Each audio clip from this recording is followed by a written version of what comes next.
سلامت رہے قادری آستانہ، سلامت رہے۔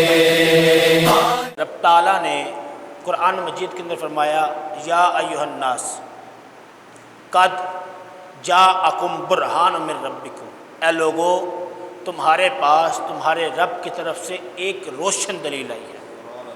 حضرت ام معبد صحابی ہیں، دیہات کی رہنے والی تھی عورت، وہ اس نے محبوب علیہ السلام کا تعارف کیسے کروایا کہ محبوب کو رب نے فرمایا برہان آئی ہے، دلیل آئی ہے۔ اس نے آپ صلی اللہ تعالیٰ علیہ وآلہ وسلم کی ذات اقدس کا تعارف کیسے کروایا کہ آپ کیسے دلیل ہیں۔ دیہات، کیونکہ آپ لوگ بھی دیہات کے ہیں، دیہات کے ایک انداز ہوتا ہے، جھٹکے لوگ ہوتے ہیں، سامنے بات کرنے والے منہ پہ بات کر دیتے ہیں، چاہے اگلے کو بری لگے اچھی لگے۔ ساڈے وڈیریاں دا اے چکر ہے، وہ سیدھی گل مار دیندے نے۔ تو سرکار صلی اللہ علیہ وسلم نے جب ہجرت کی مکہ سے مدینہ کی طرف، تو آپ جگہ بجگہ ٹھہرتے ہوئے آرام فرماتے ہوئے مدینہ النبی کی طرف تشریف لا رہے تھے۔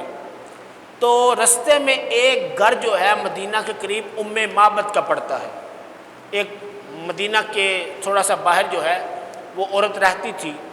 تو سرکار صلی اللہ تعالیٰ علیہ وآلہ وسلم نے جب اس جگہ پہ ٹھہراؤ کیا تو انہوں نے کہا کہ اے عورت، اگر تو اجازت دے، تیرے گھر میں کچھ کھانے کے لیے ہے تو ہمیں کھانے کے لیے دے دے، ہم مسافر بندے ہیں۔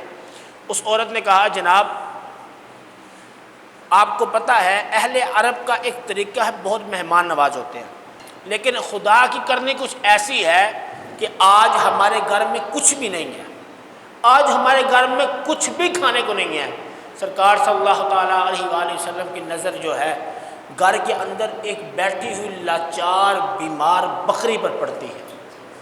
ایک بکری پہ جب سرکار کی نظر پڑتی ہے، آپ فرماتے ہیں اے عورت، اے ام معبد، اگر تو اجازت دے میں اس بکری کا دودھ دھو لوں، اس کا دودھ نکال کے میں پی لوں۔ تو انہوں نے عرض کی حضور یہ بکری اگر تندرست ہوتی، ٹھیک ہوتی، دودھ دینے کے قابل ہوتی تو دوسری بکریوں کے ساتھ چرنے گئی ہوتی، کھانے گئی ہوتی، یہ تو بیمار ہے، یہ تو جو ہے تندرست ہی نہیں، یہ کیسے آپ اس سے دودھ دے سکتی ہے؟ تو آپ نے فرمایا اجازت دینا تیرا کام ہے، دودھ لینا ہمارا کام ہے۔ سرکار صلی اللہ تعالیٰ علیہ وآلہ وسلم کو جب اجازت ملی، سرکار نے جب اس بکری کے پاس تشریف لے کے اس کی پشت پر اپنا ید اللہ والا گورا گورا ہاتھ پھیرا، اس کے تھنوں میں کھلی میں دودھ آنا شروع ہو گیا۔ ام معبد کو کہا کہ تو گھر کے برتن لائی جا۔ ام معبد نے سارے برتن سرکار کی بارگاہ میں پیش کر دیے۔ سرکار نے اس بکری کا دودھ دو دو کے وہ سارے برتن دودھ سے بھر دیے۔ سرکار نے اس ام معبد کو کہا تم دودھ پیو۔ پھر اس کا ایک بیٹا بھی گھر میں تھا، اسے فرمایا تم دودھ پیو۔ ابوبکر صدیق ساتھ تھے، ابوبکر صدیق کو فرمایا۔ پھر اس کے بعد ابوبکر صدیق کے غلام ساتھ تھے، انہوں نے دودھ نوش کیا۔ اس کے بعد جو ہے سرکار صلی اللہ تعالیٰ علیہ وآلہ وسلم نے خود دودھ نوش فرما کے جتنی دیر بیٹھنا تھا بیٹھے، پھر مدینہ النبی کی طرف ہجرت کو جاری کر دیا۔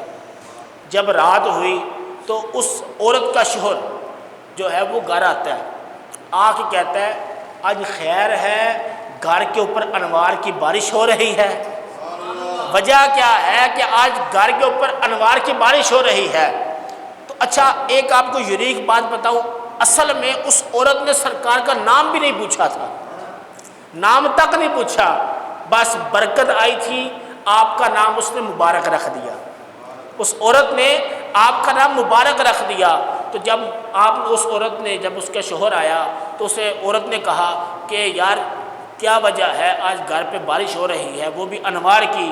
تو اس عورت نے کہا فلاں فلاں نام کا بندہ، فلاں فلاں بندہ آیا تھا، اس نے یہ کیا، اس نے ایسے کیا، بکری کی پشت پہ ہاتھ پھیرا، دودھ دینا شروع کر دیا، گھر کے برتن دودھ سے بھر گئے، ہم سب نے سیر ہو کے پیا۔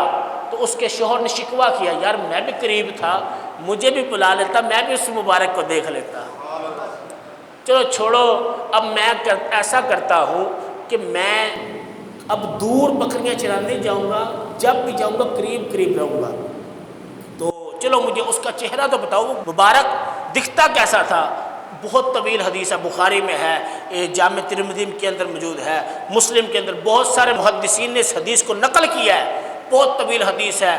آنکھیں ایسی تھی، رخسار ایسے تھے، دندان ایسے تھے، زلفیں ایسے تھیں، قد اتنا تھا، ہاتھ ایسے تھے، لیکن دو الفاظ ایسے بول دیے کہ بڑے بڑے فصحاء کی فصاحت کو، بڑے بڑے بلغاء کی بلاغت کو قربان کرنے کو جی چاہتا ہے۔